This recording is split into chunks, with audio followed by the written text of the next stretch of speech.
Hey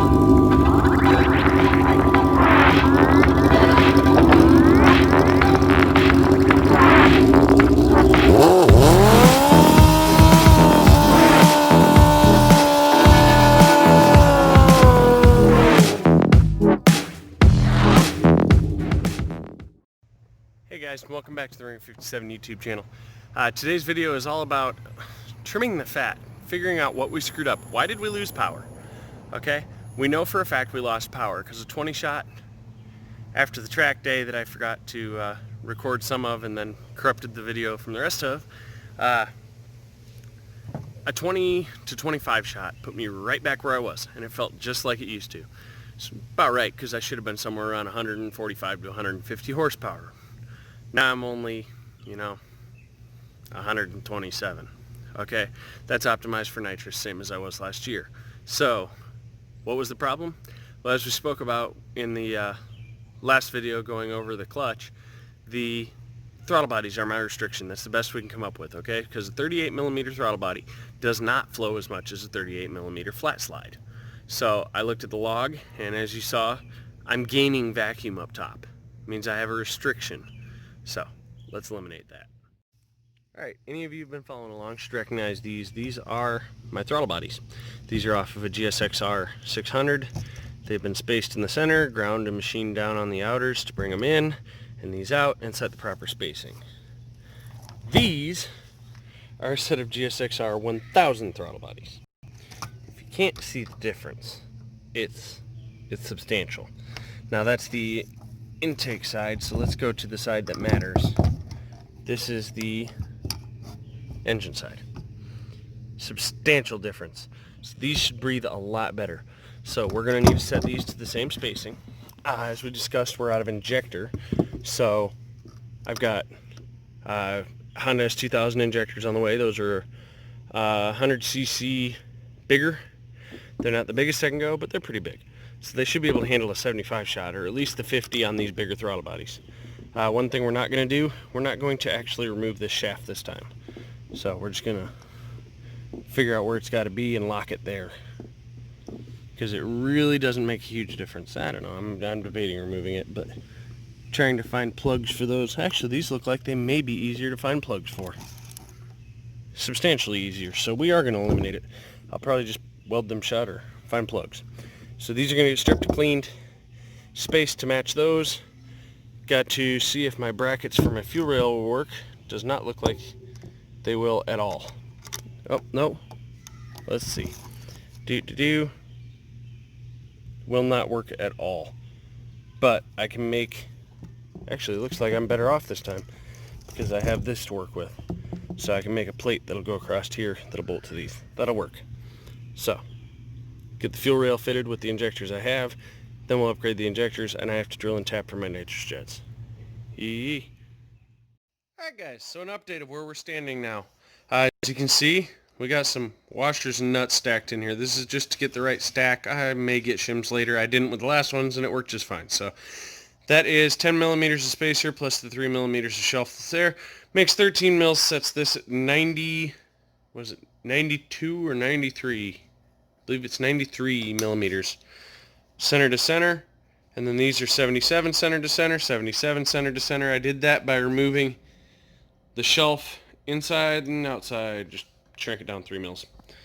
So we're properly spaced. My fuel rail dropped right in, conveniently enough, and actually, if you look, here's the factory fuel rail retainers.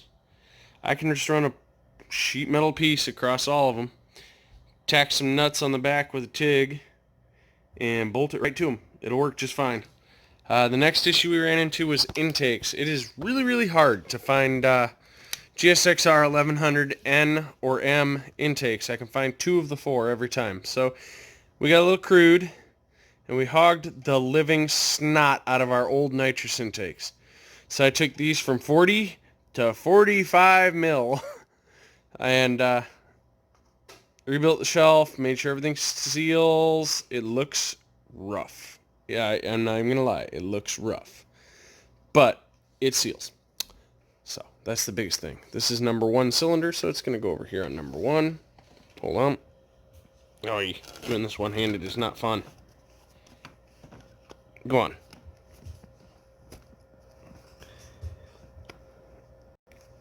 Hold on, I'm gonna set you down. Alright, and that's 1,000 times easier with more than one hand. So this actually sits like that on number 1 cylinder. You see there's a little shelf because it's bigger than the carb, and I didn't leave the step that was in here. I actually ported these quite substantially. If you can't tell that it's really thin around the O-ring, there's a few spots it's only like 1.5 mils thick. So, took it as far as I can take it. Looks pretty good to me. Let's get some light. Ta-da! There you go. You do have a bolt dimple in there, and it's rough because why make it mirror polish smooth as shit? It's not supposed to be. Took it all the way down to the fiberglass in spots here. Most spots it's down to fiberglass. But yeah, should breathe a whole hell of a lot better through that. Could open it up more over here, but there's no real point because it's straight shot. You see the carb from here. And could open it up a little more over here, but I would be into the O-ring. So 3 more of them to do. Get them on. I do have markings.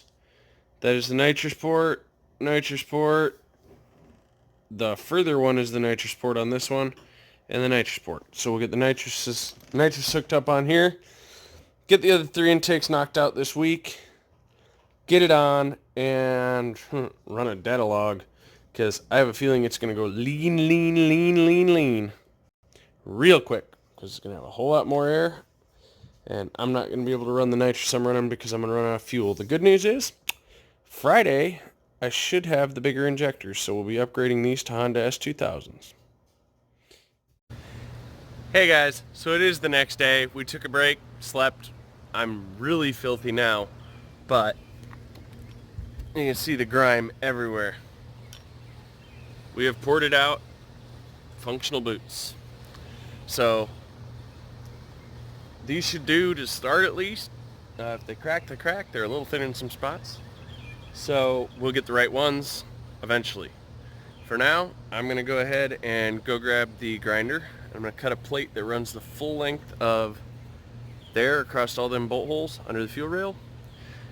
And we'll go ahead and get that cut, marked, drilled, bolted to the throttle bodies, injectors bolted down, and then we're going to go ahead and blow this apart, because right in here, you'll see right here, see the gap in between there? That's from shimming it.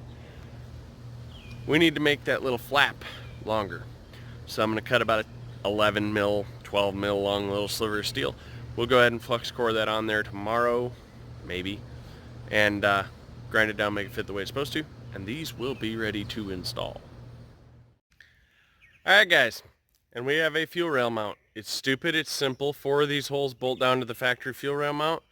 2 of these holes are going to get welded studs to the backside. Basically, I'm just going to run a 8 mil or 6 mil, I think it's 6 mil. Yeah, 6 millimeter bolt through there and tack on either side of the head, so it's coming up from the bottom like a stud. And then we'll nut the fuel rail on. Voila, it's done. We'll paint it up, get it all clean, looking good. The boots are done. They're mounted. They're ready to rock on the throttle bodies. They're not on the bike yet. That's next. And wow, I'm filthy.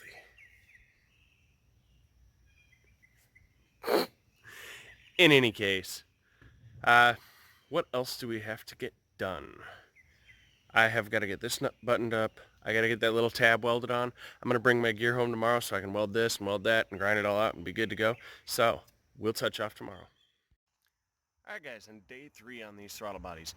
So the oversized injectors, well, oversized, the S2000 injectors aren't here yet, but we got it put together with the base injectors. We got all those intakes done yesterday.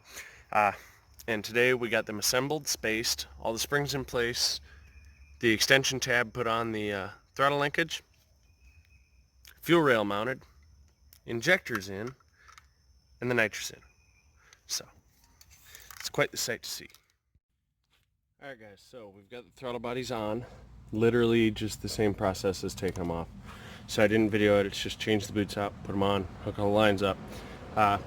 we're going to go ahead here and open up Tuner Studio. I'm going to calibrate the TPS that's on there, make sure it's functioning appropriately. And we're going to go for a first start, and that's where we're going to pick up right now.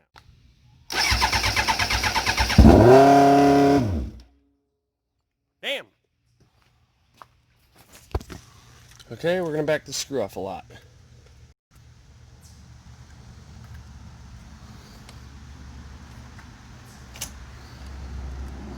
Make some adjustments here. We'll be back.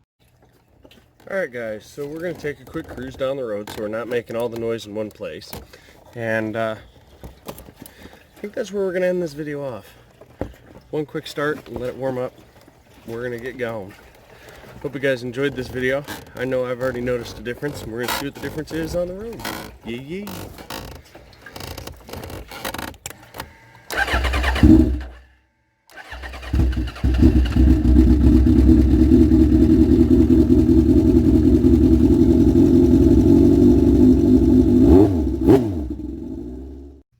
I couldn't leave off like that. Just got back. Okay, the throttle hangs. Throttle body's coming off. I'm going to fix the hang. Don't need a video of that. And my throttle cables came undone because I forgot to tighten them. So that's my bad. But when I did hit it, that thing cranked, squatted, and lifted the front tire like a psychopath. It didn't do that without spray before. It didn't do that without a 50 shot before. So she's back. She's back to everything she was before. She's a low 6 bike. She's a 590 bike. We'll know when we go to the track. It won't be today. It won't be tomorrow. It'll be next weekend. I still got some data logging to do, change the injectors and get the tune straightened out. Right now the tune's actually spectacular, except for the fact I have nitrous I want to put on top of it, and I want to put more nitrous